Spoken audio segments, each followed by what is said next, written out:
Assalamualaikum warahmatullahi wabarakatuh. Bismillahirrahmanirrahim. Masih melanjutkan konten video yang sebelumnya, yaitu mengenai nota kesepahaman Bank Indonesia dengan Kepolisian Negara Republik Indonesia dan Kejaksaan Agung Republik Indonesia, yang sudah sangat jelas seperti ini nomornya, juklaknya.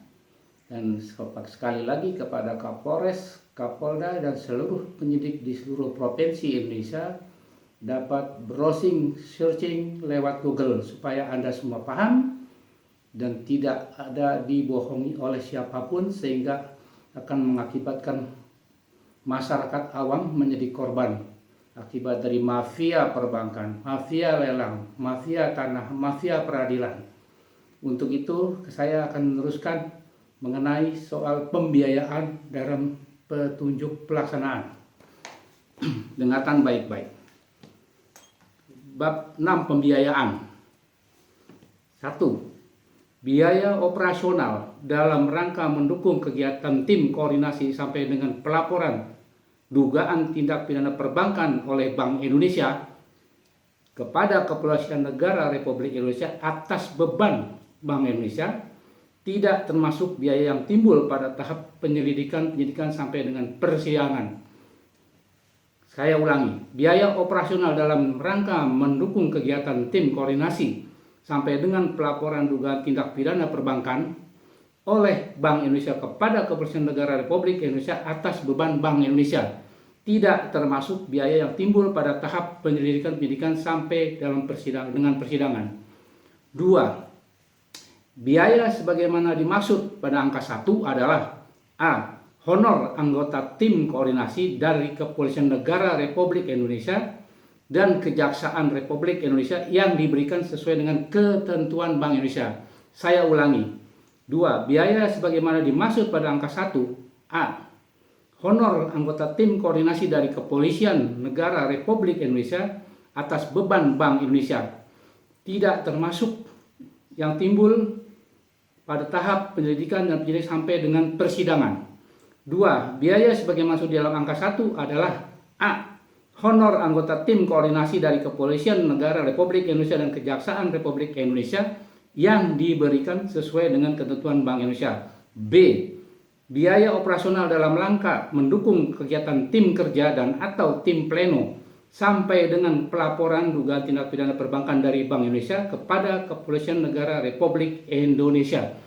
Jelas pada angka 2 itu pembiayaan semua ditanggung oleh Bank Indonesia. Bagaimana mungkin sampai hari ini seperti yang kami kunjungi kepada Polres-Polres di Provinsi Jawa Timur, kebanyakan penyidik tidak mengetahui dan tidak pernah mengikuti training, mengikuti sertifikasi mengenai tindak pidana perbankan di seluruh Polres.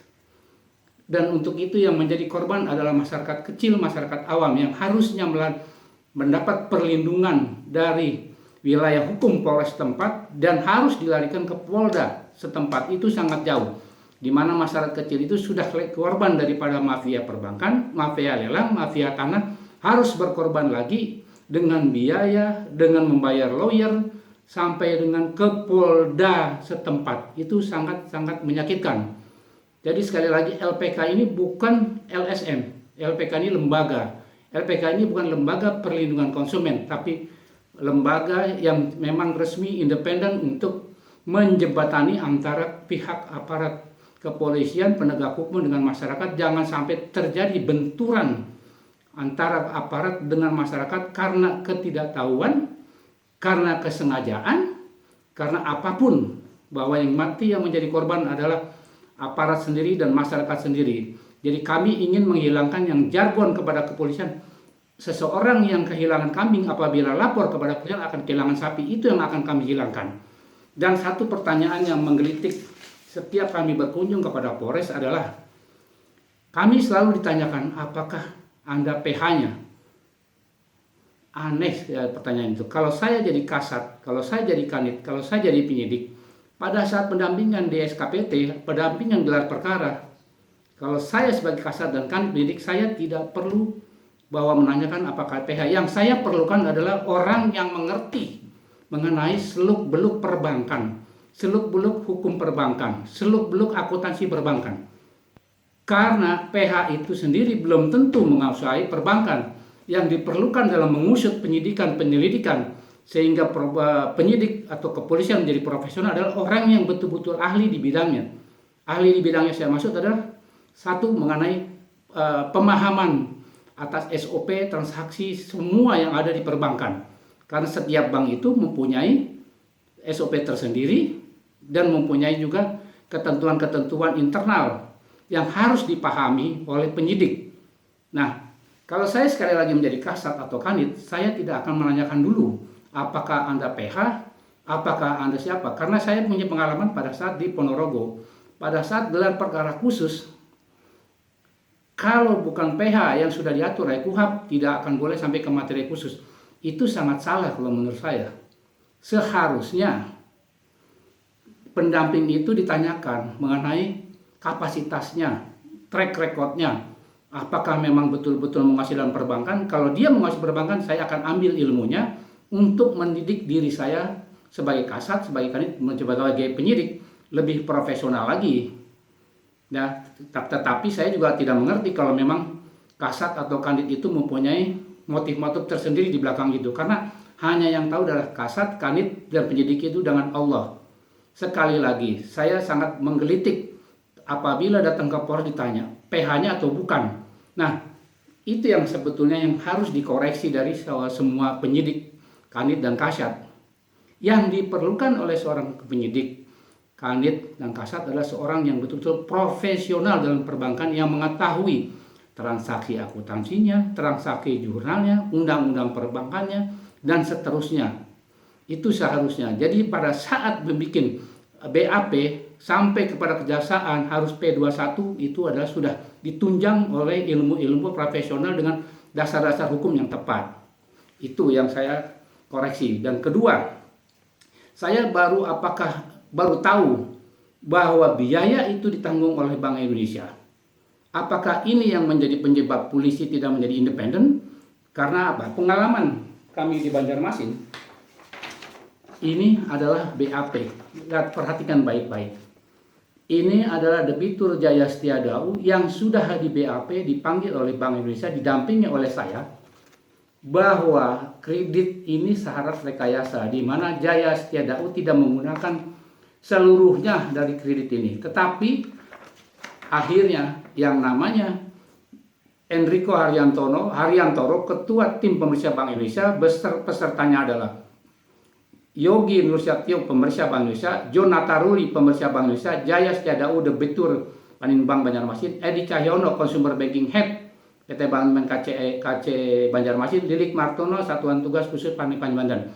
Agendanya pada saat itu adalah klarifikasi penjelasan dari saudara Jaya Setiadau mengenai permasalahan pada pembelian kredit atas nama Jaya Setiadau sebesar 1,8 miliar dan 900 juta pada PT Bank Panin Tbk kantor cabang Banjarmasin.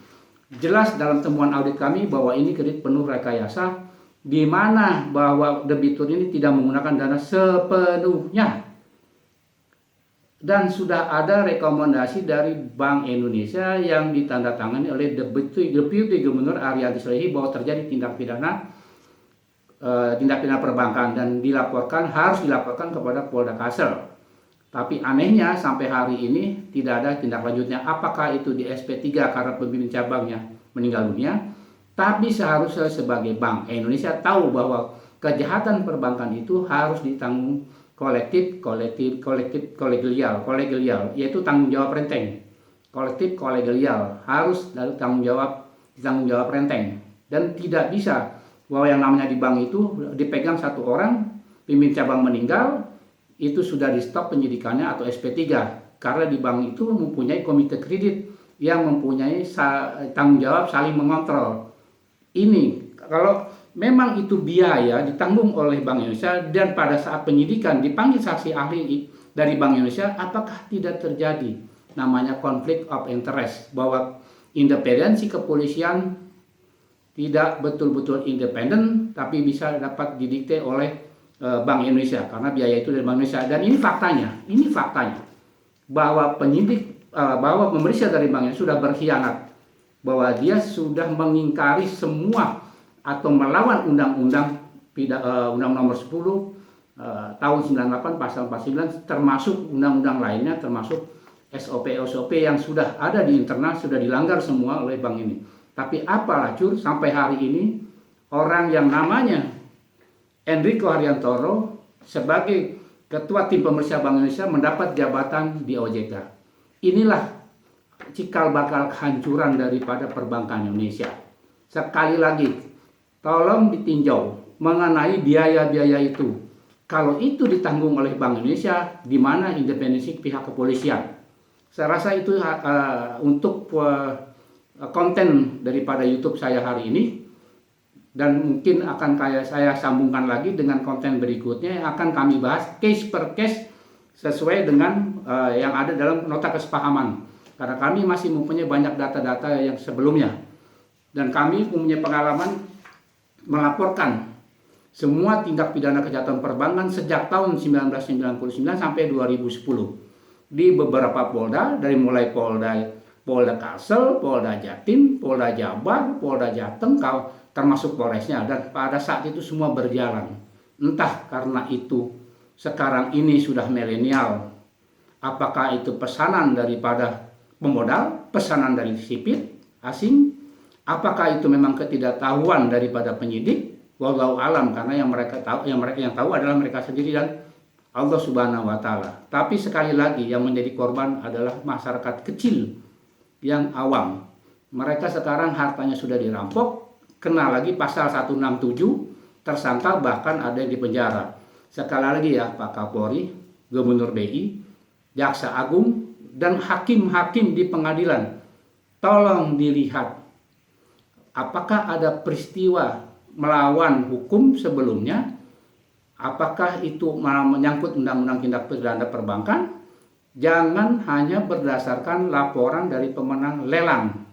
Jangan hanya berdasarkan menang KPKNL, yang dimana kadang-kadang itu semua, bukan kadang-kadang, semua rata-rata di Provinsi Jawa Timur bahwa pengumuman lelang itu sudah menyalahi aturan dari undang-undang lelang. Undang-undang hak tanggungan pun mereka langgar. Jadi untuk sekarang ini saya harap kami LPK akan kembali lagi kepada Polres. Jangan sampai ada lagi penyidik yang bilang kami tidak tahu dan kami tidak pernah, karena Anda punya hak koordinasi dengan Bank Indonesia, dengan Kejaksaan.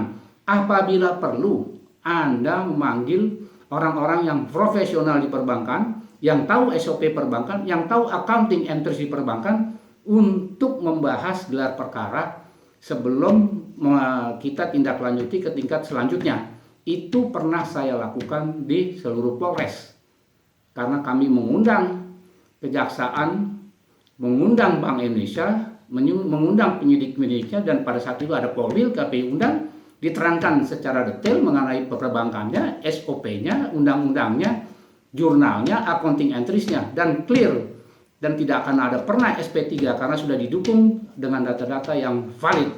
Sekali lagi saya pesan dengan Kapolri, Jaksa Agung, Gubernur BI, tolong mulai hari ini Anda buat semua anggaran itu, jangan sampai hanya di Mabes Polri atau di Polda saja. Tolong semua Kapolres mulai hari ini harus di training, harus disertifikasi, karena tidak ada alasan lagi bahwa yang namanya rakyat kecil di dalam wilayah hukum Polres untuk mencari keadilan Anda lempar ke Polda, itu namanya sudah jatuh tertimpa tangga. Ya, saya rasa video hari ini yang menyusul tadi video yang ada gangguan teknis, saya rasa cukup sekian. Mudah-mudahan ini bermanfaat buat kita semua. Jangan sampai ada lagi bahwa kehilangan kambing lapor nanti kehilangan sapi. Ya, jargon itu harus dihilangkan supaya nanti tumbuh pencitraan, citra yang betul-betul, image yang betul-betul baik kepada pihak kepolisian. Jangan sampai menjadi aparat menjadi korban akibat dari ulah sponsor, akibat dari olah pemodal. Apakah pemodal sponsor itu untuk membekali sekolah Anda untuk naik jabatan? Walau alam bisawab, karena yang tahu adalah Anda sendiri dengan Allah Subhanahu wa Ta'ala. Saya rasa terima kasih, cukup sekian, semoga bermanfaat. Wassalamualaikum warahmatullahi wabarakatuh.